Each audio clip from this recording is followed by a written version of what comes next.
अस्सलाम वालेकुम and welcome back. Last lecture में हमने देखा था कि what is operator overloading, why we perform operator overloading and unary operator overloading हम कैसे परफॉर्म करते हैं। आज के लेक्चर में हम देखेंगे कि अगर हमने बाइनरी ऑपरेटर को ओवरलोड कराना हो किसी भी प्रोग्राम के अंदर तो हम उसको कैसे ओवरलोड करा सकते हैं। बाइनरी ऑपरेटर बेसिकली वो ऑपरेटर्स हैं जो कि दो ऑपरेटर या दो ऑपरेंड्स के ऊपर वर्किंग परफॉर्म कर रहे होते हैं, जैसे प्लस माइनस मल्टीप्लाई डिवाइड वगैरह। ये वो ऑपरेटर्स हैं जो कि दो पैरामीटर या दो आर्गूमेंट को एज आ इनपुट लेते हैं और उनके ऊपर वर्किंग परफॉर्म करते हैं। फॉर एग्जांपल अगर हम डिवीजन ऑपरेटर की बात करते हैं तो जैसे यहाँ पे एग्जांपल है b equal to C divided by D, तो c और d दो ऑपरेंड्स हैं या दो पैरामीटर्स हैं जिनके ऊपर डिवीजन परफॉर्म की जा रही है और उस कैलकुलेशन का या डिवीजन का जो रिज़ल्ट है वो b वेरिएबल के अंदर स्टोर हो रहा है। अगर हम बाइनरी ऑपरेटर ओवरलोडिंग परफॉर्म कर रहे हो तो हिंट के तौर पर आप ये याद कर सकते हो कि राइट इक्वल टू आर्गूमेंट और parameter and left equal to function call.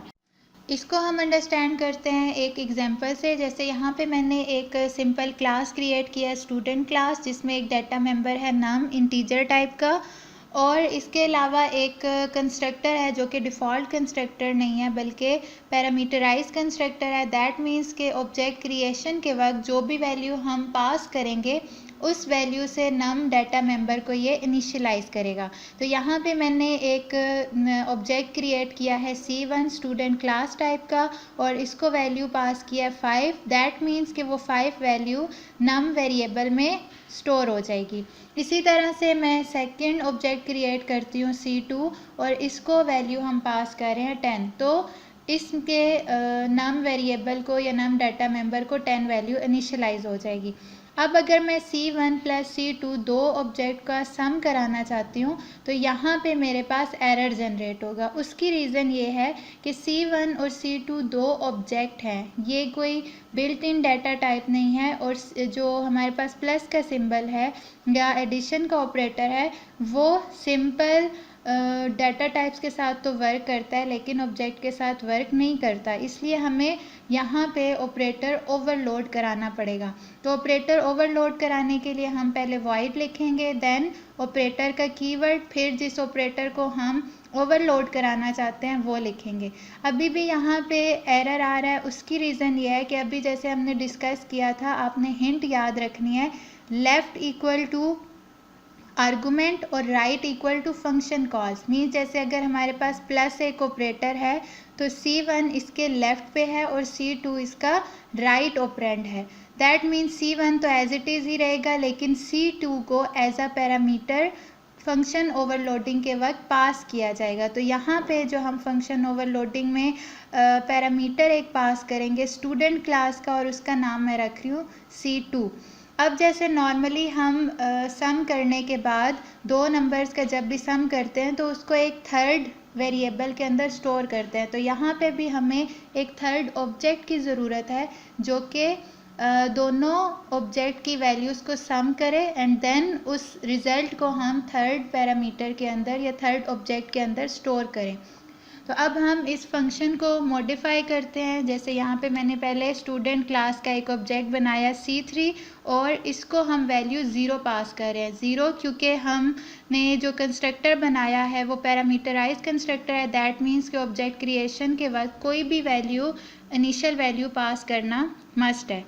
Okay, अब एडिशन के लिए हम क्या करेंगे, C3 जो ऑब्जेक्ट जिसमें हम रिज़ल्ट स्टोर कराना चाहते हैं C3 dot num equal to num plus C2 dot num.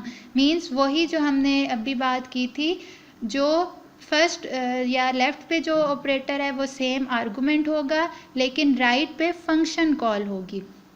Then हम जो भी कैलकुलेशन का रिज़ल्ट आ रहा है C3 में स्टोर होगा, इसको हम रिटर्न करा रहे हैं। तो रिटर्न कराने के लिए ज़रूरी है कि हम फंक्शन को वाइड नहीं रखेंगे बल्कि हम स्टूडेंट क्लास, जो हमारे पास ऑब्जेक्ट रिटर्न हो रहा है इसलिए हमने वाइड की जगह स्टूडेंट क्लास का नाम लिखा है।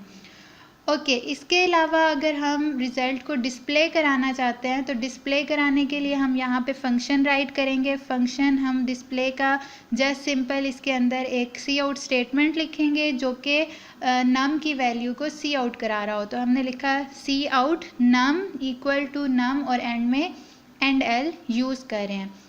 अब चूँकि कैलकुलेशन के बाद रिज़ल्ट जो है वो ऐड में स्टोर हो रहा है, दैट मीन्स हम ऐड के डिस्प्ले फंक्शन को कॉल कराएंगे, इसलिए मैंने लिखा ऐड डॉट डिस्प्ले। अब हम इसको एग्जीक्यूट करके देखते हैं। हमारे पास वैल्यू क्या थी 5 और 10, दैट मीन्स जो आउटपुट है वो हमारे पास 15 आना चाहिए।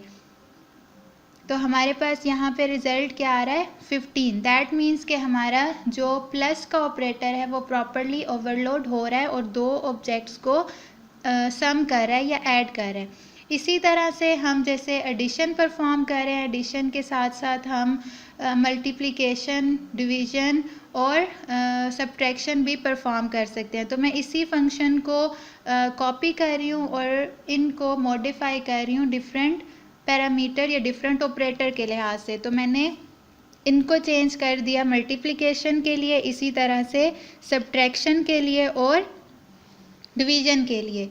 अब हम देखते हैं क्या ये डिफरेंट ऑपरेटर्स के लिए प्रॉपरली वर्क कर रहा है। तो जहाँ पे मैंने C1 प्लस C2 किया था, यहाँ पे मैं इसको मल्टीप्लाई करती हूँ। अब वैल्यूज़ हमारे पास 5 और 10 थी, दैट मीन्स हमारे पास कैलकुलेशन के बाद रिज़ल्ट 50 आना चाहिए। तो यहाँ पे रिज़ल्ट क्या आ रहा है 50, दैट मीन्स मल्टीप्लिकेशन भी हमारे पास प्रॉपरली ओवरलोड हो रहा है। तो इस तरह से हम डिफरेंट बाइनरी ऑपरेटर्स को भी ओवरलोड करा सकते हैं।